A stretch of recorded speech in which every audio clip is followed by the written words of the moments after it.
Hmm.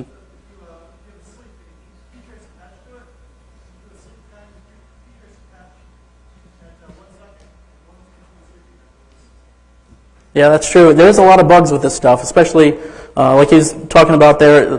Basically, if you attach to a process, while it's in a system call, that might get ruined. Currently, it's a little bit experimental. The code that I have, I don't really do anything fancy like that. It's just kind of basic. Normally, when I'm practicing this stuff, I'm practicing with like infinite loops and things like that. So it's kind of out there. I'm sure there might be a way to get that done. I haven't really solved that challenge yet. There's also other issues with DLLs and things like that, or shared objects in Unix. A lot of issues there. Same under Windows too, specifically with the Windows version of this, that Nebit provided. Newer operating systems have these like side-by-side assemblies and things like that for DLLs, and that really is causing headaches for these type of injection processes. Okay. We have a few minutes left. I'm just going to cover. That's pretty much what I have for the the online anti-forensic. So this is just some really basic stuff. Not as anything as clever as defeating in-case or anything like that, but just some really basic stuff that the malware we actually investigate from an incident response perspective. The things that we're actually seeing it happen. So like I said here, it all started back when ancient Unix hackers decided they could delete logs.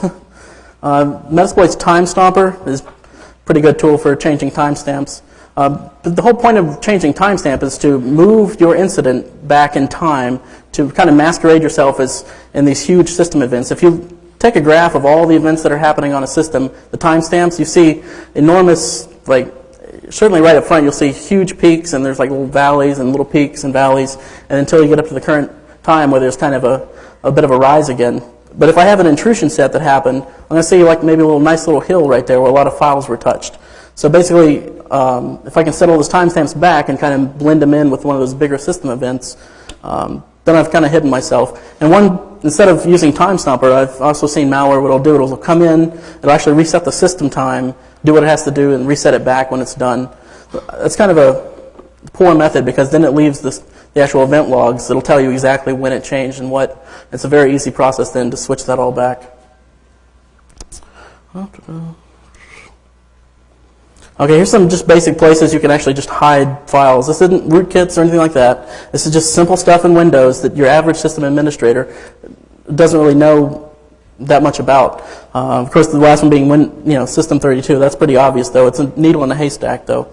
System restore points, a process can actually put data in there fairly simply. But you're surfing around in IE or Windows Explorer or whatever, you're not actually going to be able to, through the native system, you're not going to be able to see the data in there.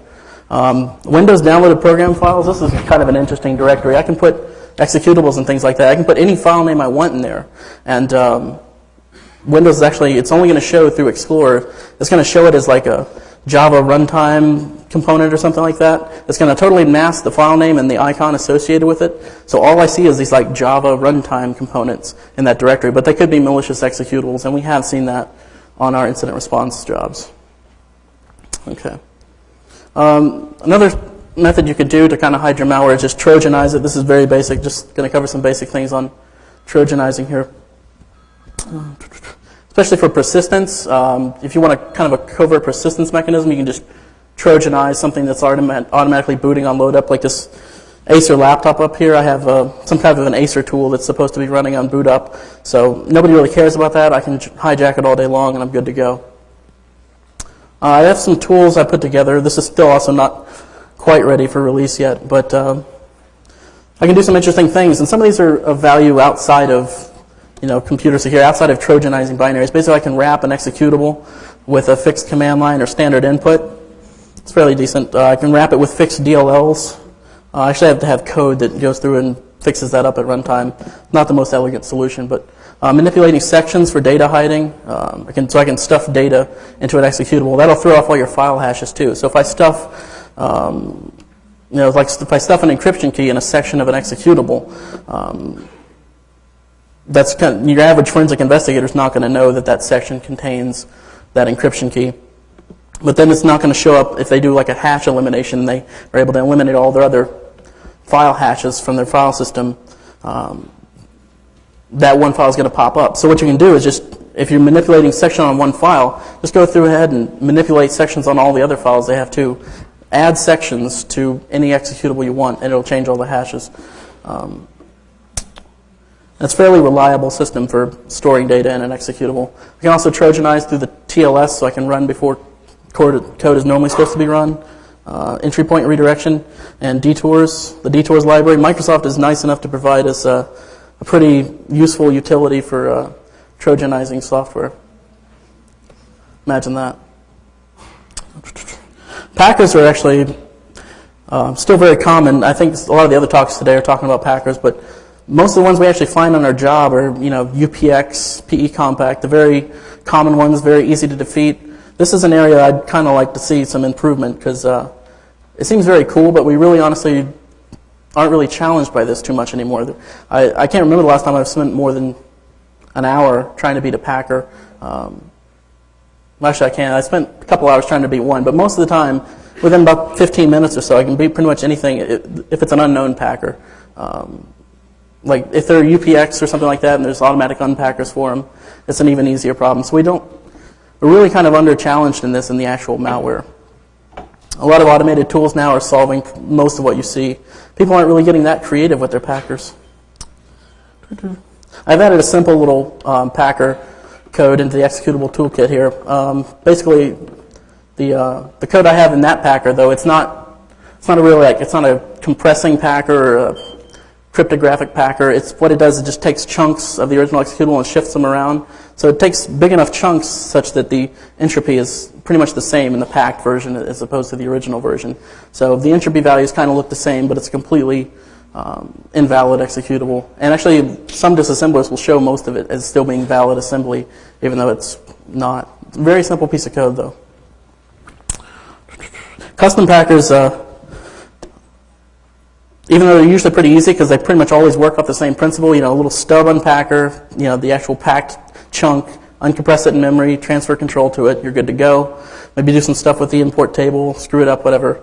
They're actually not that difficult to defeat if you're an experienced reverser at all. Especially the low-level reversers. There's a lot of guys out there starting in the malware analysis that don't know how to defeat a Packer by hand, or just incident responders that don't know how to do any type of malware analysis. They might be defeated by any type of a custom Packer, or even a mangled Packer. So I can pack something with UPX and then mangle it so that PEID doesn't show it as being UPX, which is where something for the good guys comes in. So most of the tools that are out there to kind of identify these Packers, the main one being PEID, it's a pretty good tool for that. It has a huge library, but it's also, since it is the most popular one, it's the main target of these manglers. Mainly when you write a mangler to mangle UPX, what you're trying to do is you're trying to mangle its signature from PEID. So if I change a few bytes, I can change what PEID thinks it is, and a lot of other code now uses the same library as PEID. So actually, not only do I defeat PEID, but I defeat a wider variety of tools. So I've actually written a tool called Red Curtain.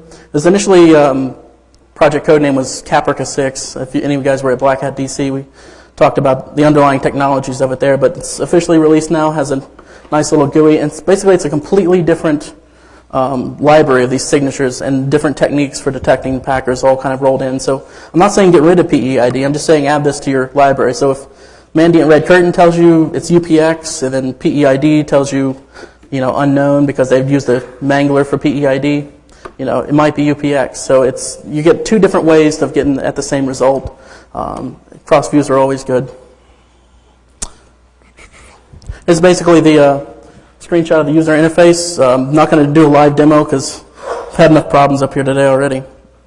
But basically, not only we do the entry point signature, of course a lot of these are just memory dumps and unknown Packers, but not only do we do entry point signature, but we also take a lot of other anomalies into account, and we generate a score. The score is kind of arbitrary at this point, and it'll be tweakable in the future, but it's kind of based off of our experience. We kind of took all the malware we had and the Packers and things and other armoring techniques and trying to figure out what we think is a really good sign of packed executable. So we can see here on the left-hand column the score, and ones that are really standing out as being malware to us showed up in red, and kind of suspicious ones showed up in yellow. Those two ones, the top two ones in yellow, the reason they're in yellow is those were just memory dumps. They weren't actually executables.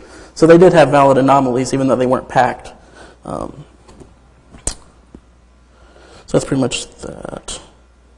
And this thing can run, it can also show, you can use it to kind of look at some basic information in the executable, not really trying to recreate like PE view or anything like that, but just give you a quick look. I can look at the import table. I can look at some basic information. Here in this view, I'm looking at the individual sections over on that top left pane where it says sections. And if I look down there, I have the entropy score for each individual section. And I have the characteristics and everything like that for it. I also have anomalies. Any type of anomalies I detect in that executable will be listed right there. And all those factors go into computing that overall score, which we have. That's pretty much it.